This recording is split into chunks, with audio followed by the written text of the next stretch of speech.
Well,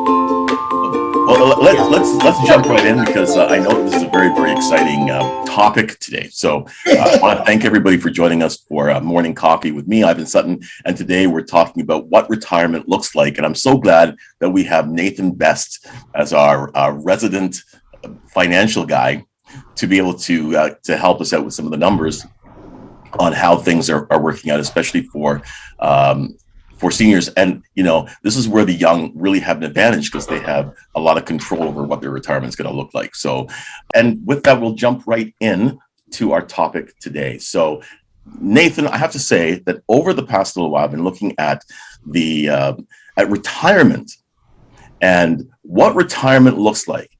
And do you know the average age that people are when they start really thinking about retirement?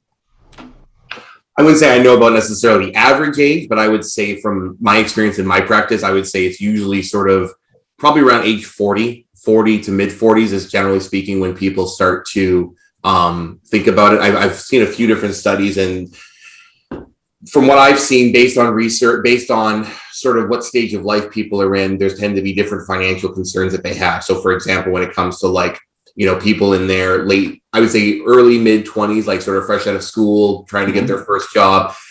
They're just trying to start saving a little bit of money, you know, that they're not necessarily focused on a goal per se. I found that a lot of times if I'm working with, say, somebody who's got older kids that are in that age demographic and they want to encourage their kids to start a savings plan with me, usually it's like, I'm not necessarily looking for any particular goal. I'm just looking to build my wealth. And I'm like, okay, cool. That's good that you're starting that now. Late 20s, early 30s, you're sort of in that, okay, now I'm starting to establish my career. I'm starting to get married, have kids, buy a house, all those sort of normal grown-up things that people start to get into in that stage of life. So now they're more focused on maybe some insurance needs. Maybe they're more focused on, you know, getting that house and having some money set aside for that kind of thing. But retirement specifically, I would say 40s to late 40s is usually when I find most people are talking about it. Yeah, and you know, I was surprised to find that it's actually 52. 52 is when people start thinking about what they're going to do at 65. Yeah, right? Yeah. It's funny.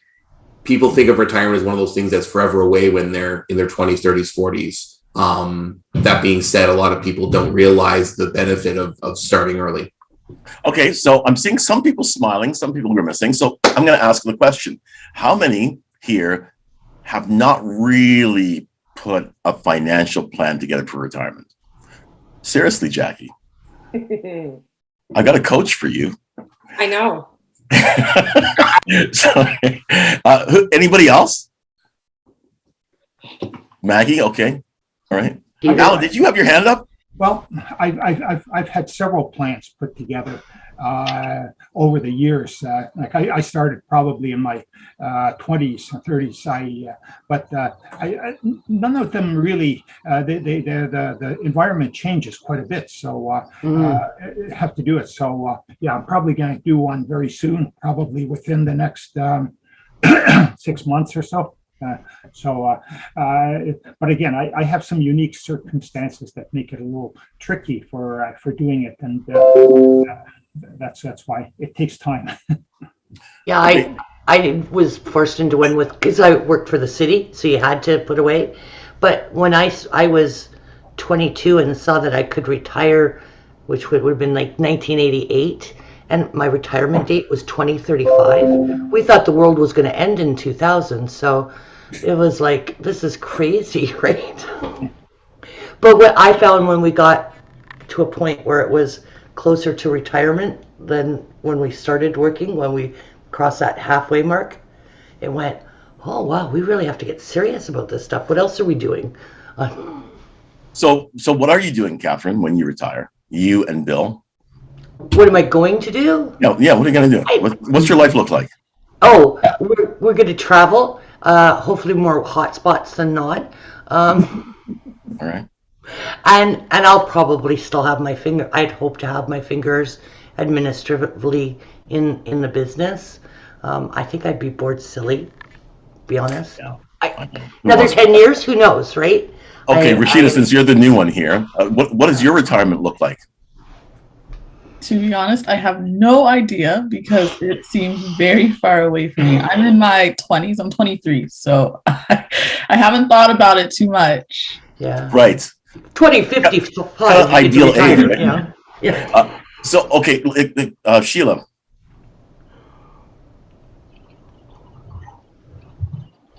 That plan really helps. But I have to say it was very difficult to get to a phase where I could actually plan. But now everything's falling into place. So it does take time, it takes effort, and it takes you to get to the right people to help you. Right. Yeah. Yeah. I mean, it's funny because when I was Rashida's age, which was a really long time ago, but when I was Rashida's age, I don't think I had a clue about financial things, right? Is that what you find, Nathan, at that age? They don't even care because they don't, it's not, nothing's on their radar to make them think about it. This is something I struggle with a lot because it's I don't think it's necessarily that they don't care. I think everybody knows that money is important. I think it's also the fact that, when you're in your 20s and you're just finishing up school, whether it be college, university, high school, whatever that last vocation is before you sort of get into the real world, it's not something that's taught about. So people think that they can just ignore it, or people think that they don't have to worry about it, right? Like I'm gonna switch my view to grid view or gallery view so I can see everyone's Hollywood squares right now. By a show of hands, how many people here learned anything about money in high school? That's actually more than I thought. So, Lisa, what did you learn in high school when it came to money? Well, we could be here for a while, but my parents helped me out a lot, actually. I had my first rental property at a younger age, and they did good. They did good. But mind you, my past life, I was a financial advisor. So I was pre all this logistics and shipping stuff. That's what I did. I was at CIBC and TD for a good, almost 20 years. So yeah, I had my share. Nice. But you had family that kind of had a background in it, it sounds like, too? Well, yes. I mean, my sister and brother-in-law were accountants. And like I said, my parents had a bunch of rental properties my entire life, like when I was a baby. So they just always taught me the value of money, how to save money. I mean, I wasn't the greatest at that part, but, I know how to spend, but I also know the importance of it. So I was lucky. I'm lucky because you're right. Not a lot of people learn at a young age how or what to do. Yeah. And that's the most common thing I hear every day is they don't teach you this in school. They don't teach you this in school. So I was surprised to see Lisa and Alan raise their hands to that question, because to me, unless you have like a relative or a friend, or somebody who's like more financially savvy or in that business, so to speak, it's not something that people get a lot of exposure to. What about you, Alan? What were some things that you sort of picked up at a younger age around when it comes to finances and retirement planning and things like that? Well, I grew up on a farm. We were relatively poor, so we didn't have the farm wasn't it had a fair amount of size, but it didn't generate a lot of money. So we lived off the farm to a large extent, and my dad worked on other jobs and stuff like that. But it was a very difficult existence, and I just realized you have to save money to survive. The world doesn't help you out. You got it, and you've got always you've got your own business. You got all kinds of challenges. Everyone's trying to take over, do whatever you do at a lower price, and there's so much competition. But my parents instilled in me the drive to that you can do whatever you can want as long as you put your effort into it, and they kept me motivated to go to university, and I got my scholarships and stuff like that, and went through university, and sure, that was a struggle too. University wasn't easy either, so I had to make career choices. But again, my parents kind of trying to plan a lot the paths for me, and I guess like Lisa, I was going to become a financial advisor. I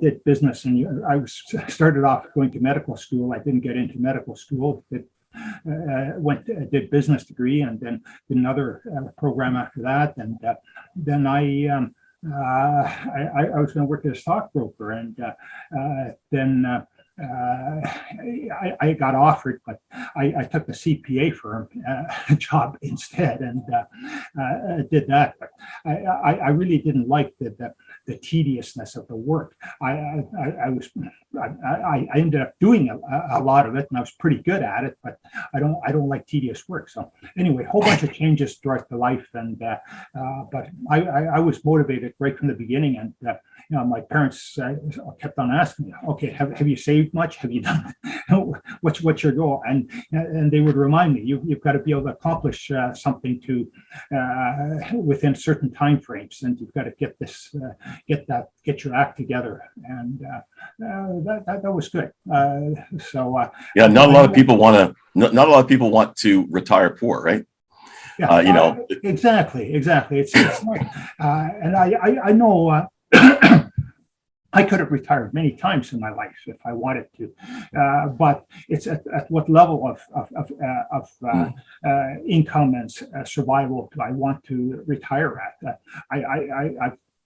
And what risk do I want to take on as my next risk? Like I could have retired probably 15, 20 years ago, but I took on a big risk and it didn't work out quite a lot. But you tend to jump right back in. I want to actually share screen for a second and show you this, because I'd like to get your feedback on it, especially yours, Nathan. So can everybody see this? Mm-hmm. All right. So, and if you're not speaking, if you can just mute yourself, because I'm getting some back feedback there, background noise. If you can mute yourself, that'd be great. Okay, it says it shows the distribution of income for households with single person at least 65 years of age who is not in employment. It shows data from Canada and Ontario. Ontario tends to have both wealthier and poorer seniors than the whole country, with a significant portion of seniors with total income less than $25,000. The chart divides the population into income buckets. So, for example, 4.1% of senior Ontarians have pre-tax income in the range of 100 to 124,999. So it gives you an idea, right? So there's a significant number of seniors in Ontario who get $25,000 or less, which I think is probably somewhere at the poverty line. Especially if you're in Southern Ontario, you could probably make it up in Timmins, but not Toronto with that kind of money. Does anybody know the single most contributing factor to poverty when you become a senior, besides poor planning when you're younger? Catherine? Debt. Sorry, debt, and also death of your partner, right? When you lose that partner's income, right? Nathan, what can you say about that? Yeah, I think it's one of those things that we don't ever think about. We know we're going to die eventually, but we're not necessarily planning for it in a proactive manner. Especially when it comes to, and then I think we talked about this a little bit during our Money Matters talk last week about pensions, right? Because a lot of times people, especially back when in the classic days when the husband was the one that went out to work, the wife or the mom was the one that stayed at home and watched the kids and stuff. Husband had a pension, they worked on a assembly line or something, a company that had a great pension plan, but then they don't realize what happens when that partner predeceases the surviving spouse, and then they're down to, I think now it's usually around 2/3 of whatever the pension income. So if they were making $6,000 a month, they're down to $4,000 a month. But proportionally speaking, those expenses don't necessarily drop by that much because one of those partners has passed away, right? Oftentimes, a lot of the fixed expenses don't change unless you're planning on significantly adjusting your lifestyle. Right. Exactly. So I have an exercise for everybody to do.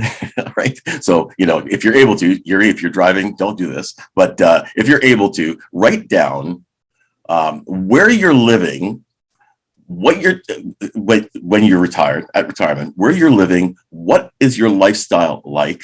I know people like Neil will be saying, I'm traveling the world on, with a backpack or whatever, right? So, think about it, write it down. What are you doing? Where are you living? What are you driving? What kind of house, apartment, loft, cabin are you living in? What country are you in? Even write all that stuff down, and be optimistic about your future. Don't anybody say cardboard box, young and Dundas. You know what I mean? Like, be optimistic about it. Endless possibilities. Endless possibilities, right?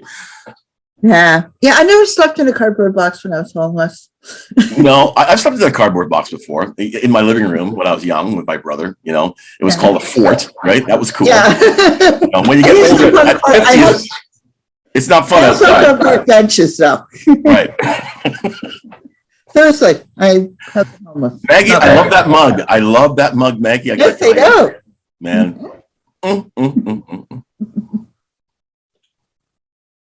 I like what's in it.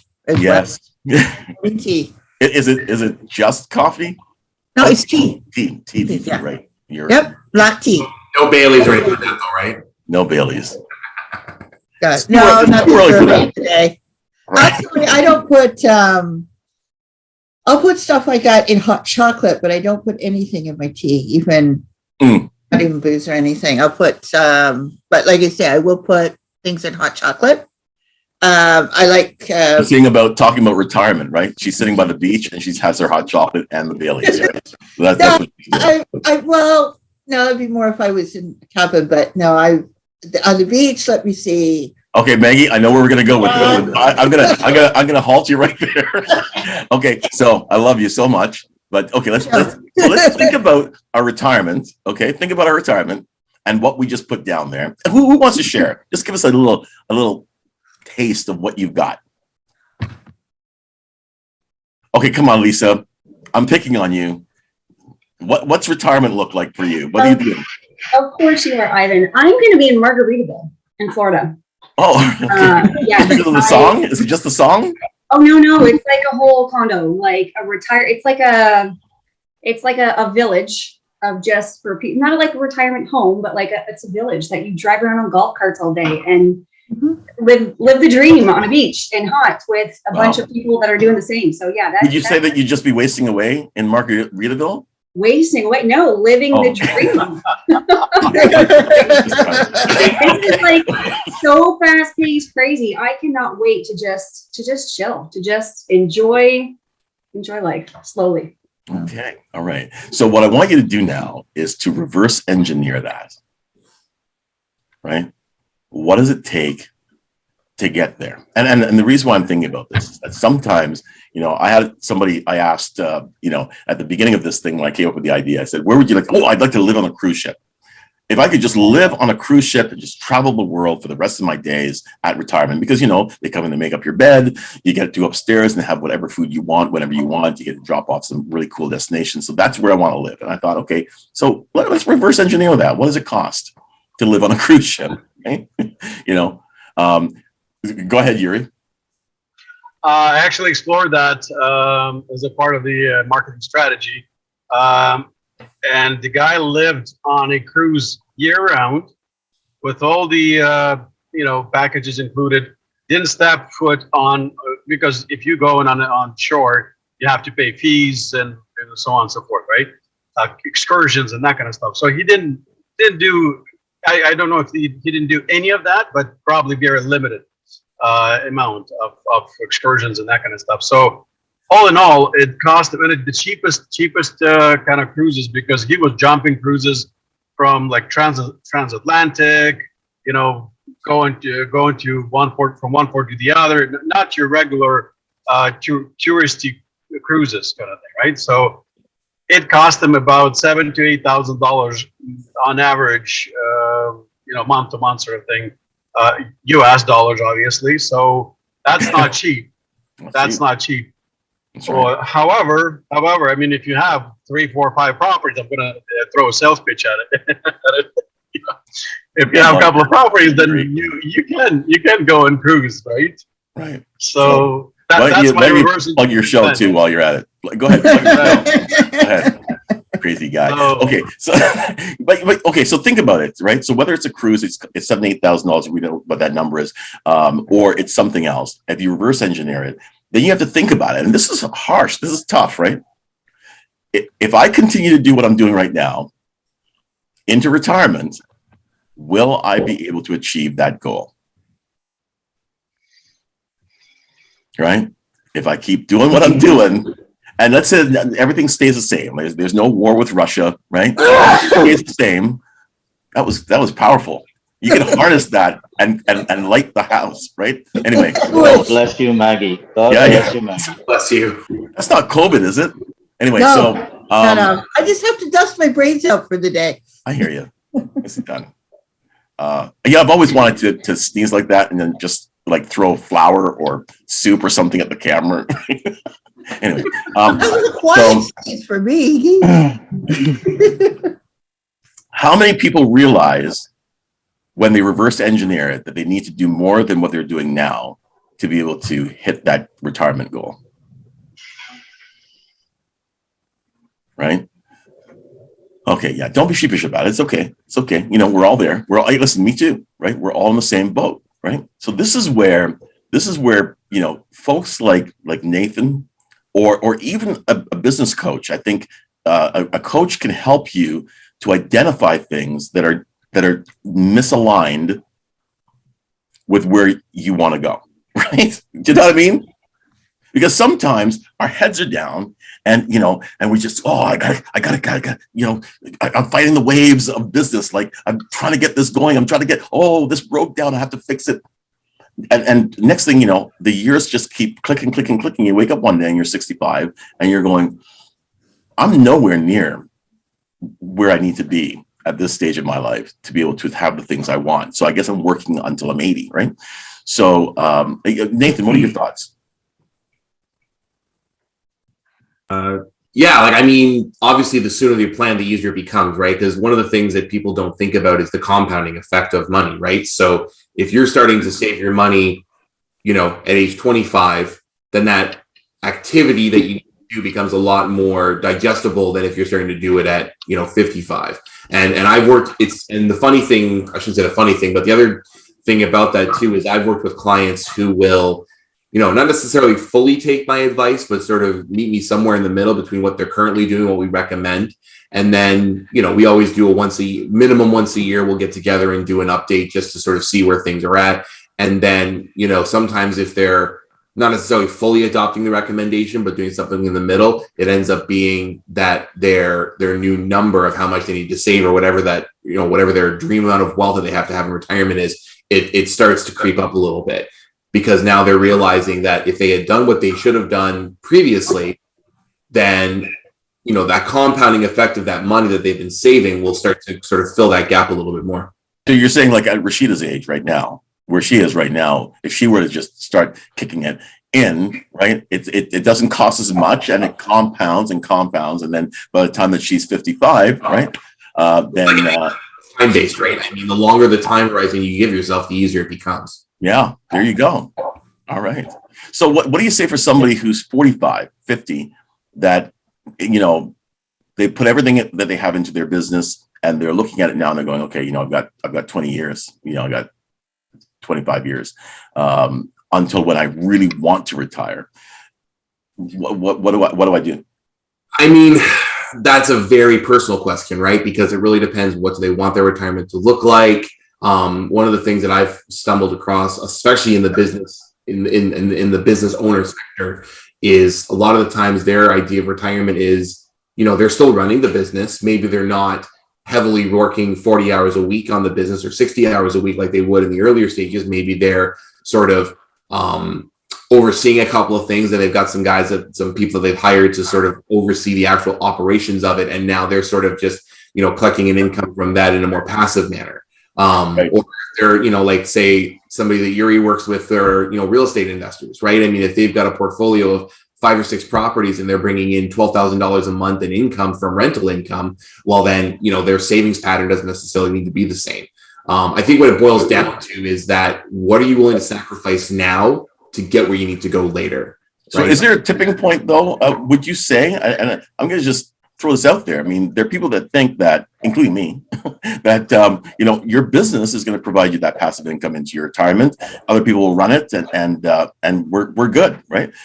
Is there a tipping point, like let's say that 45 number where, you know what, if you haven't started to save yet, you should start pumping money into your business to get it to where it needs to be? Or do you still think that setting money aside into one of the saving vehicles, whether it's retirement savings plans or whatever, that's still a good way to go?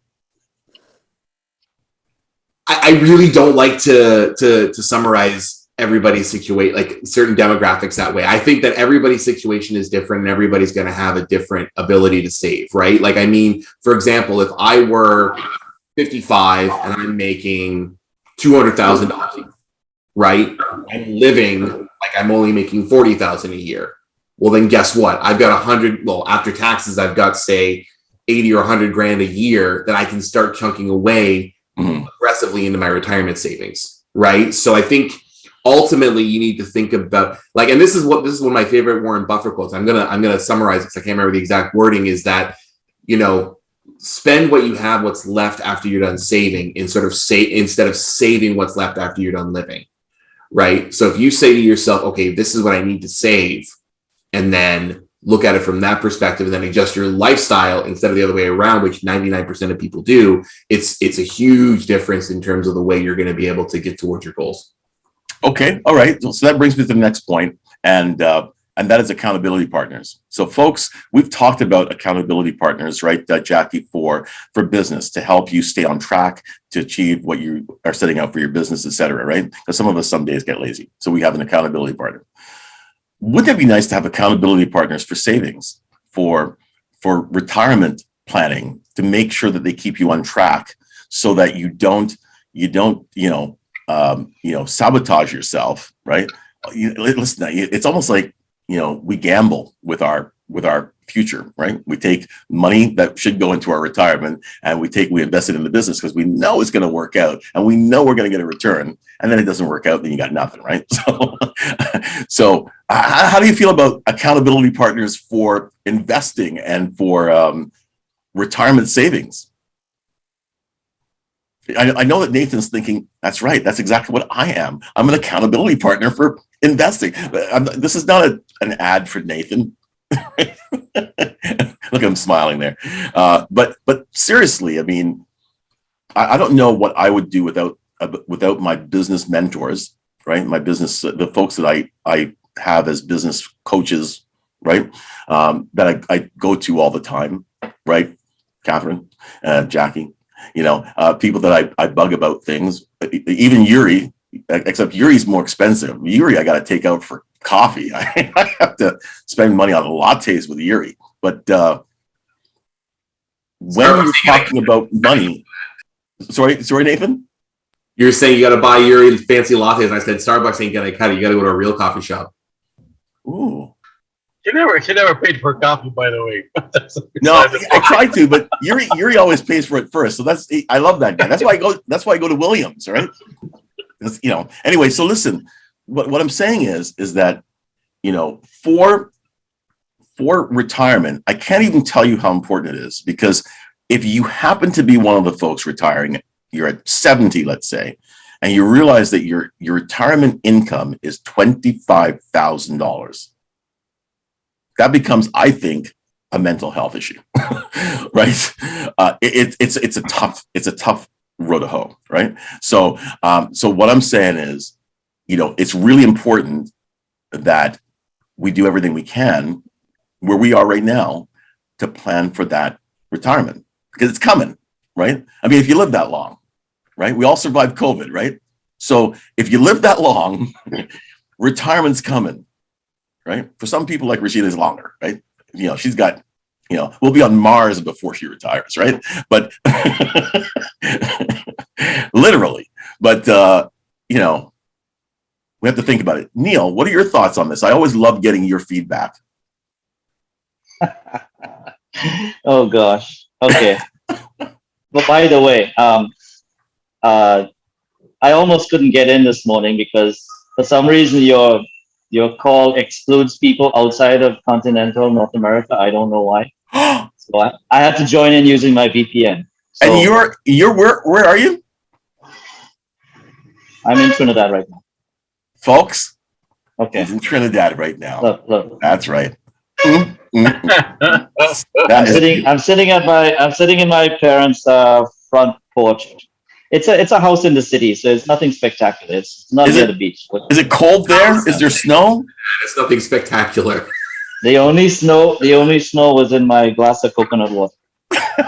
Coconut water. That's awesome. I Come on. had scotch yesterday with it. So, okay. I'm sorry. I joined the call a bit late, so I don't know if this was talked about before, but the concept of retirement, we kind of have to define retirement. I mean, traditional retirement was defined as, you work from say 20 to 65 and then you stop working and then you have a pension, blah, blah, blah, blah. I don't think it's the way that traditional definition applies to many people now. There are many different ways to retire, to define that retirement. So it's different, as Nathan was saying, it means different things to different people. So whatever that means to you, you have to figure out what the numbers are. You have to do your own investigation. So for me, my aspiration is to slow travel the world.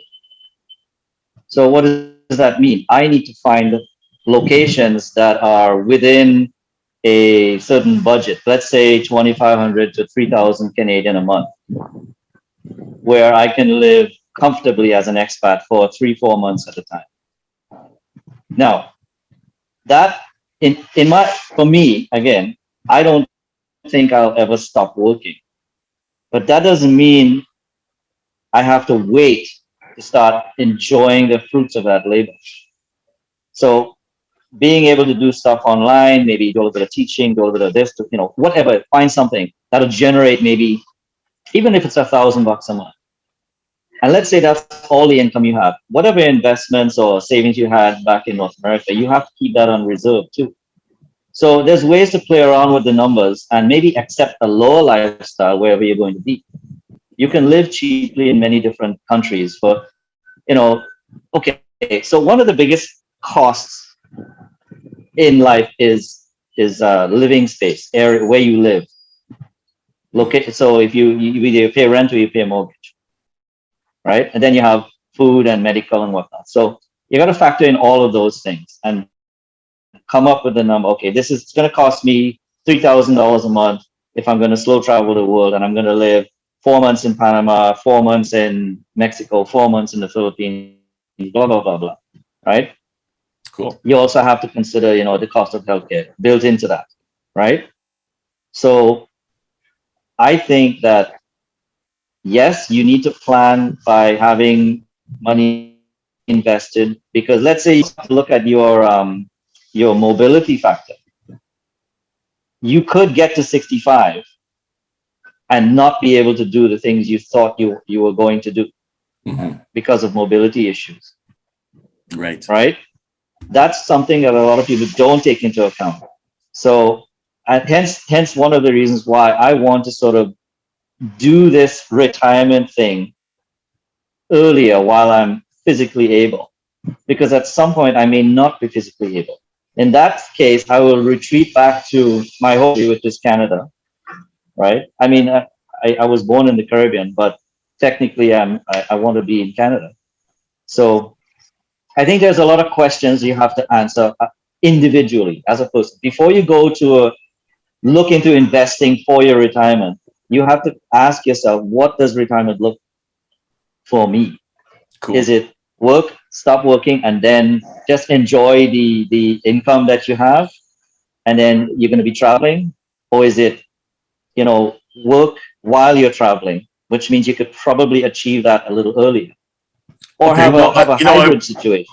I wanted to pull Jackie in on this because I'm sure that she's, I see her smiling so much, so I have to pick on her. Go ahead. Yeah, anyway, that's, I won't take time. Oh, okay, Jackie, Yes. what are your thoughts? I mean, I'm sure that people come to you and they ask you about these types of things because I'm sure that brings anxiety. So go ahead. What are your thoughts? Most people who aren't thinking about retirement are living in the now. And so most of the people I actually work with are not there because they can't see past the end of their own nose right now to know what's on the other end of that. So I did have a thought earlier, which was, again, asking that question of what is it that you actually want? Because I find that a lot of people who come to me, they know what they don't want, right? And so you have this idea of what I don't want when I hit retirement, and they haven't spent the time actually figuring out what it is they want. And you hit the nail on the head, because if you don't know where you're going, then you're not putting any energy into actually getting yourself there. Because there's no road, because there's no destination. So then that's when you end up just going around in circles with your head down, attempting to deal with the day-to-days right now, which is great. And that's called survival mode. So the key is to flip that on its head and actually create that vision. And if that's the only thing that you do to start, that will actually get you going. And sometimes it's the what do I want on this end and what's going to happen on the other end if I don't do something about it. And that gives you both ends of the motivation stick. Yeah, so you know what? Jackie, it's so exciting when you say that, because it's so common sense, right? And yet common sense is not always common. So, the beautiful thing is that we have amazing coaches, and we also have Nathan, who's, of course, he's in financial planning and stuff like that. I wish we had more than Nathan, but we have Nathan, which is great. But Nathan's awesome, by the way. But here's the thing. I think that I'd love to have a combination presentation between our coaches and our financial folks, right? Just to create a place for people who are seriously thinking about their retirement and what it's going to take to get there, regardless of what your age is, to have just a real conversation. It's not a sales pitch. It's just a conversation to get you thinking about what the destination looks like. Right? I think it might be something that is going to be helpful, because I love, everybody that calls me up. I mean, I love getting calls from you guys. I get calls from you folks every day, all day long. And, all you have to say, hey, Ivan, I have an idea. Then bing, I'm there. I'm ready to rock. Right. Right. All that Maggie has to do is say boat, and I'm there, all right. So, but here's the thing. I never hear people talking about when the working stops, right? And what they're going to be doing at the end, right? What are they doing in the last years of their lives to enjoy their lives, or whatever it is, right? What's that going to look like? And I think that it's that thing in the back of your head that is there, right?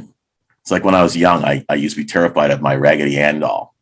So it was under the bed. I knew it was there, scaring me, right?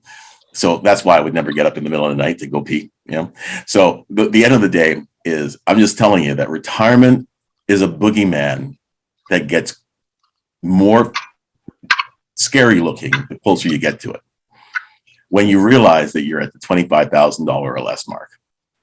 I was going to go ahead, Alan.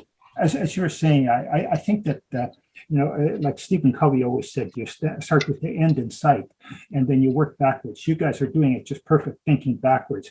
But one of the reasons we just keep working, and I have several colleagues of mine, and it's very common in professional jobs that people just keep on working and working until they die, and they're free to deal with the risks and the problems that occur there, and I guess it was Carl Jung and Nietzsche said, you have to deal with the shadow part of the fear that you have out there, and if you avoid that fear, you're always going to be stuck. Like with you, when you picked up that Raggedy Ann doll out from underneath the bed, you realized this was just a darn doll. I never took the Raggedy. No, I moved. The doll was still there. No, I never touched it. Yeah. But if you had, then you realize, no, this is a doll.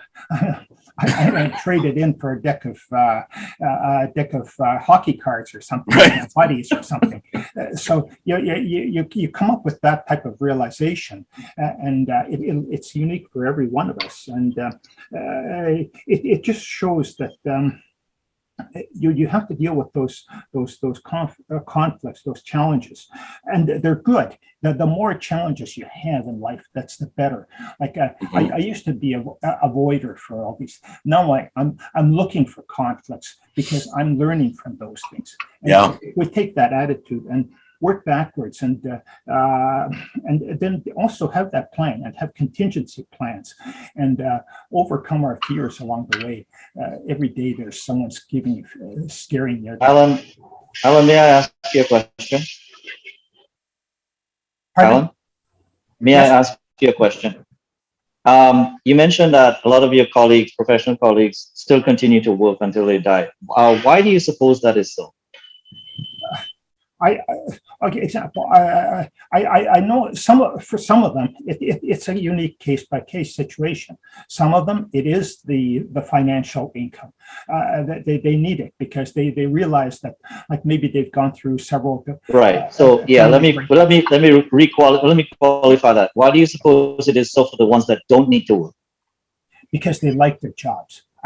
Like, for example, me, I enjoy my job. I'll probably, if I can keep doing some of it, as long as I don't have to do 10, 12 hour days too much, I'm glad to, Yes. I'll gladly do Yes. it. And they're Okay. letting me.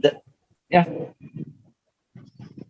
And that's kind of what I was trying to allude to. That's kind of what I was trying to allude to earlier in my comments, that you may enjoy doing something, not full-time, but part of the time, that will supplement your lifestyle as you retire, whatever way you want. I don't think I'll ever stop working either, but I don't want to be tied to a location or a particular situation, but more like a freelancer, more like whatever, I may want to merge. I'm working on merging photography with travel, but if that doesn't work out, I have other possibilities, maybe I could learn how to teach English online.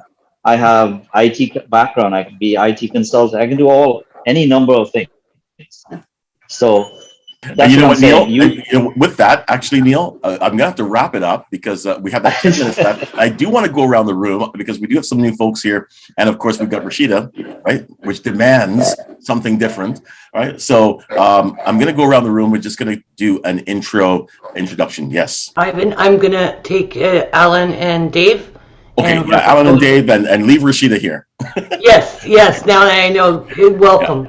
Yeah, Okay, absolutely. so Sounds great. Thank you. Alan and Dave, I'm just going to take you into a breakout room for a minute. Thanks, Catherine, for doing that. Okay, so all right, let me just move this over here. Before we go into that, Folks, we're going to go around, and I just want you to introduce yourself and give us your pitch. Let me know what you do.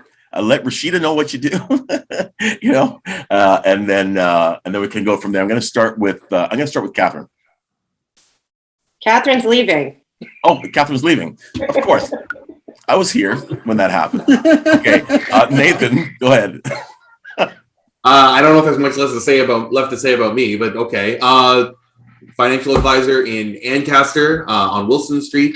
I like to think of myself sort of as, like we talked about, coaches and accountability coaches, and I'm sort of like that sort of coach, but for your money. So, I like to sort of compare myself to like a personal trainer where, we all know the basics. We need to save our money. We need to invest it. We need, if we're looking at our physical fitness, we need to eat a certain way, work out a certain amount of the time, get our exercise in. But for those specific goals, and this is kind of what I was alluding to earlier, those custom goals for you need to do when it comes to fitness. You need to do specific exercises. You need to eat a certain way. I sort of, parallel that with people's finances in terms of saving a certain amount, investing a certain way, and sort of revisiting that strategy on a minimum once a year basis to make sure you stay on track. And so that's kind of what I try to help people with. Traditionally, I work with mostly like senior management professionals, business owners, that kind of thing. And yeah, we just create a custom plan for, retirement, education, savings, tax management, prepare for the unexpected, all that kind of stuff. So if you know anybody who's interested in those types of services, pass them my way. You rock. And it's always really cool when you're dealing with people like everybody here. I've had a lot of interactions with, and I'll tell you, it's nice dealing with really cool people. Just saying. Roshan, go ahead. Really cool person, by the way. I forgot to mention that. Sorry, what was that? I just said I forgot to mention I'm a really cool person. That's right. Absolutely. Come on, throw up the back cave. Come on. Just give us a Batcave. I just love the Batcave. So, you know, and there is a Batman coming out. You know, if you do those kind of things, then yeah, for sure. Okay, there we go. Roshan, you're up. What? Give us your pitch. Oh, first of all, I want to say thanks to my coach Jackie. I can see the future brighter now. You probably need Sean States for that. So, yeah, I do the graphic design, sublimation, digital print, banners, business cards, you name it in the printing, I can get it done for you. I have all the equipment, and yep, I do the mugs you see those guys out there. That's right. Yes, you need any promotional items, give me a shout. I'll get it done for you. Yes, and he gives personal delivery for most people. I mean, if you live in Kapuskasing, you're probably not going to deliver it to you. But I just love the attention and the service that Roshan provides. By the way, where are you located, Roshan? Oshawa. And I'm in Hamilton. Lisa will help me with those deliveries. I need to open a comment with her so she can. Anyway, he's driven all the way from Oshawa to drop stuff off to me. I appreciate it very call much. me, Roshan, call me. Yeah, I had stuff going to California recently. I sent it recently, so it's not bad. You know. I could have helped you with that. Add something for Lisa. Yeah, for sure. Sean, if you're crazy if you don't use her, because I just got message from both my clients. I put out on Thursday, and the Canpar lady came in and had a great discussion about the little plastic sleeves. But Friday, I got a message from both my clients like, I just ordered this yesterday morning. I can't believe it's here. I sent a 21 pound package from Hamilton to Aurora for $15. No charge for pickup. And I only cost $11 for 7 pound. I guess they rounded up to 8. Going to Pickering. I had Pickering lady, right? I love networking. So what Catherine is trying to say, you're all crazy if you don't use me. Yeah. It's so easy. It's just like any other courier service or like the setup, right? I guess they all to get your name in and all that, right? But then I just put it on the counter and somebody shows up and says bye, and that's it. What is your courier service? This sounds interesting. Okay, Lisa, you're next. Yeah, you're next, Lisa. Go ahead. So my name is Lisa. I am a local franchise owner of InExpress. We are a company that specializes in shipping solutions for small to medium-sized businesses. The global reach of our company with our strong carrier partnerships allows us to provide you with tremendous time and cost savings. So just like Catherine said, we are partnered with Canpar, Purolator, and DHL. So you're doing nothing different. We're just pulling all of the small businesses together and passing on the discounts to you. There's no membership. There's no contracts. We just offer cheaper shipping. And you get me, which, I mean, sounds cliche and crazy, but it's true because when that package gets lost, if you need a claim, you're going to call my cell phone. You're going to call my office directly and speak to me. I know every single one of my clients. I know what they ship. I know what they do. If you call a 1-800 number to these other, like just a regular, even my partners, they're not going to know you. They're not going to know your business. My clients are like my family. So that's another reason to use me. I can help you. So if you ship anything or know anyone that has a small business, please have them reach out. People got to help. Lisa's the only person that you could call up to help with shipping. She'll help you with shipping and motivate you at the same time, right? So there you go. All right, Yuri, you're up. Oh yeah, okay. Good morning, everyone. My name is Yuri Nesbitt. I'm with eXp Realty, and I'm the guy that will help you to achieve that retirement goal by buying, or acquiring 3-4 properties and generating that passive income. So you can cruise like I don't know, like that guy that spends $7,000-8,000 a month. So if you would like to learn and hear about the investments, investing in real estate, let me know. Thank you. Yes, absolutely. Rashida, he helped sell Tammy's house. So he's the real estate agent that sold Tammy's house. So that amazing guy. And handsome. Sold my son's house. Yes, that's right. Helped us with a condo. Yeah, that's right. I love it. All right, Thomas. Good morning, everybody. Thomas with Greater Southwestern Group. we're the geeky group, I guess. We take care of IT security and business phone systems. Any business who understands that technology is necessary but doesn't want to handle it, let us take care of it for you. That's right. Absolutely. And by the way, Thomas is a regular contributor on Tech Talk. So you can take a look at some of the videos that he's done on this great city. All right, Peter. No, I got to do another one. Oh, okay. Thomas, guys, I can do testimonies to like 90% of our group because it's true though, right? They have services that we need. So Thomas is my IT. Remember, I'm in Hamilton and Thomas is in Windsor, right? And yet he just messengers me or texts me or emails me, this has got to happen. I got to work on your computer tonight. Can I do that? Is there anything that says and it just gets done, right? And yeah, I have no issues, right? When there's new services coming up, okay, I have to little jabbies in the flank, but it always comes through, and my stuff always works. That's how frustrating is that as a solopreneur when you're awesome. Working remote and you can't get a file. So Thomas, make sure it happens. Come on, gloat a little bit, Thomas. Thank you, Catherine. I appreciate it. Yeah. All right, Peter, you're up.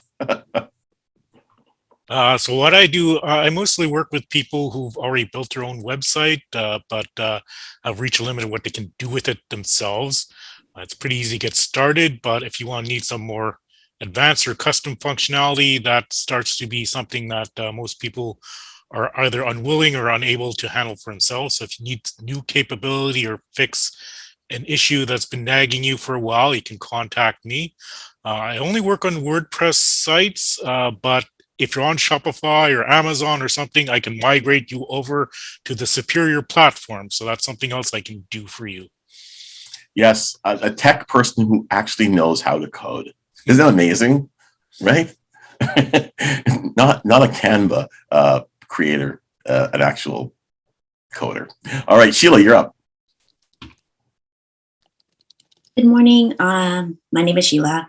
I'm a shopping annuity advisor, which means if you've ever spent money in the past and you grumbled about it and you notice that things are really rising in price, especially of late, and you want to be able to capitalize back and be in a place where you're comfortable, a little bit more comfortable, and also work on your future, then you may want to contact me because I can teach you how to generate an income from the things that you're already spending on.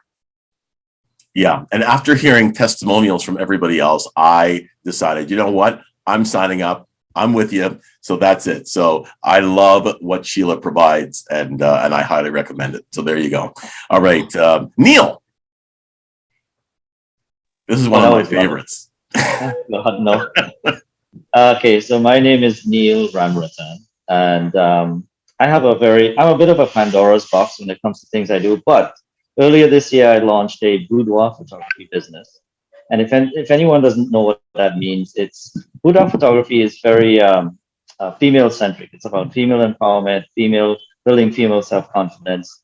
And essentially clients will come to me and we'll do a fun photo shoot in various poses and, lingerie, what have you. And, they would get an album, they would get digital photos and whatnot. So the chat seems to be disabled. I could always put my website address and also working.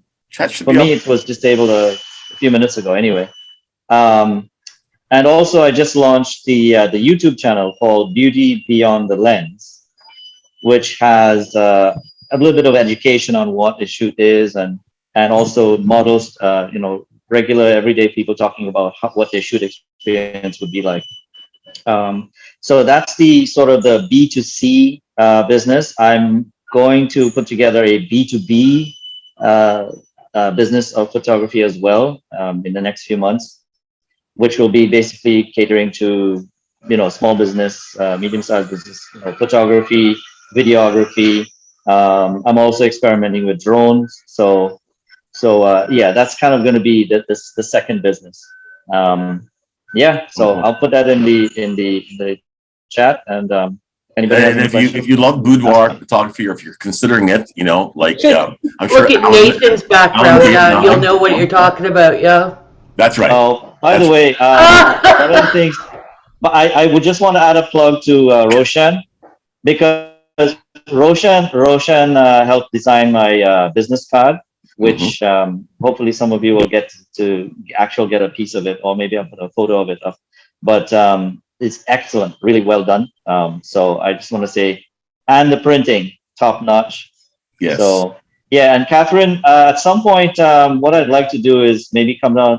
I've made the suggestion way back, but I haven't had a chance to come down. But we'll do sort of a meet and greet with the ladies in the network, in your network. I guess it's the ladies, the business network for the ladies. We'll do like a mini meet and greet. I can do some shots with you guys. Nothing boudoir style, just Clothed. yeah.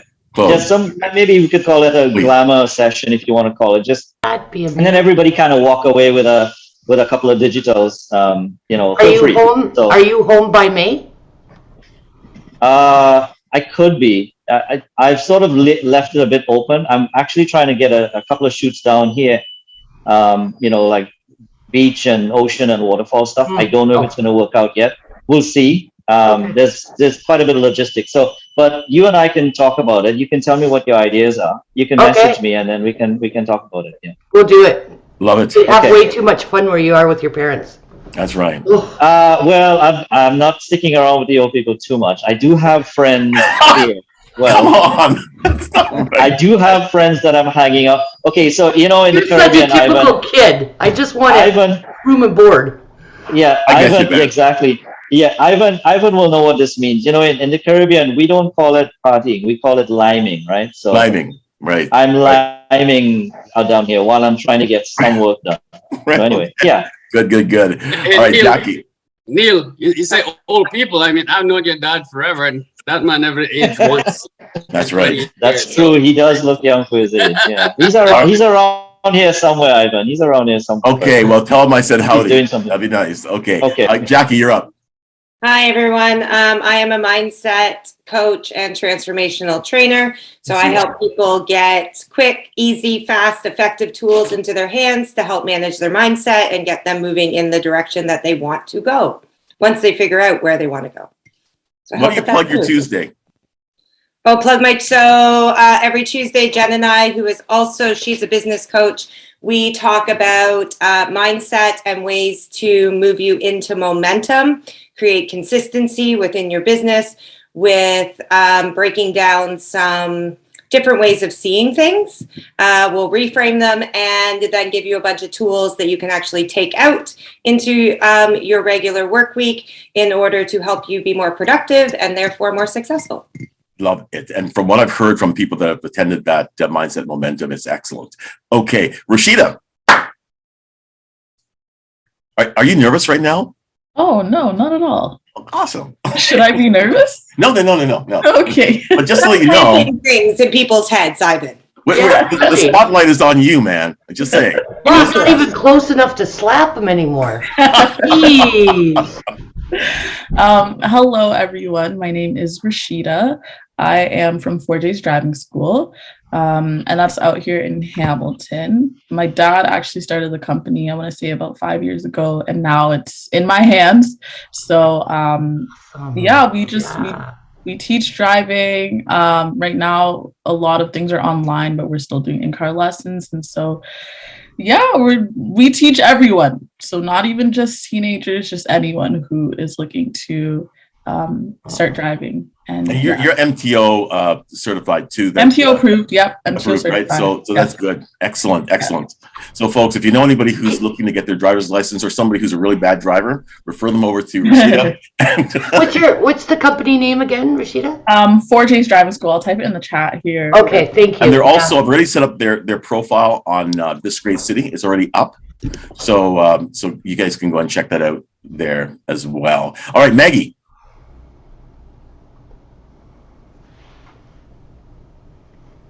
There we go. Okay. Couldn't click for some reason. That's okay. But I had to mute because I was sneezing again. Anyway, I am a freelance writer. We all need content. Content is king. Not everyone wants to do their own content. That's where I can come in. Something you do, social media posts, blog posts, full articles, something for your newsletter website. Now, travel writing is my real specialty. Obviously, I haven't done a lot of that lately because of the COVID situation, but not that I'm worried about it, but everyone else seems to be and all that crap. We will not get political, I promise. Anyway. Thank you for not getting political, Maggie. But I will say, I do have an article coming out in the March edition of Lakeland Boating. I've heard them several times, and it's coming out, like I say, well, it'll be online 1st of March, and it's on the Niagara area, both sides of the border, but mostly kind of concentrated in Canada a lot, but Canadian. So that is coming out. You want to check that out. I've also got some other things in the works. I'm working on a plan to branch into some fashion design, and I've also got a few other design projects, and I had a few things going. And of course, the big goal is to get my own boat and do a travel broadcast from the boat. So that's in the works. It's not there yet, but working on it. But no matter which way I branch. Oh, yeah, sorry. Hey, Maggie, I just had a quick idea. Sorry to interject, but you said you're going to get the boat. You know what you should do? Do little bits of video documentary on how you through that journey, and then just put it online and put it on a YouTube channel. Yeah, I actually people love to see that stuff. I would love to watch that. Yeah, I actually want to do something like that because I'm looking for someone who can I'll buy the boat used, but I want to renovate it my way because a lot of boats don't have several. Okay, I see fuzzy dice, but hey, do a video, document that process in video.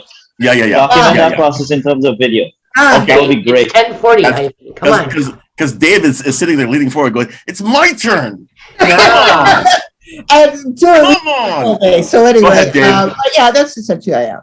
Thank you so much. Maggie, make sure you put your information in the chat. Yeah. All right. And by the way, you read my mind.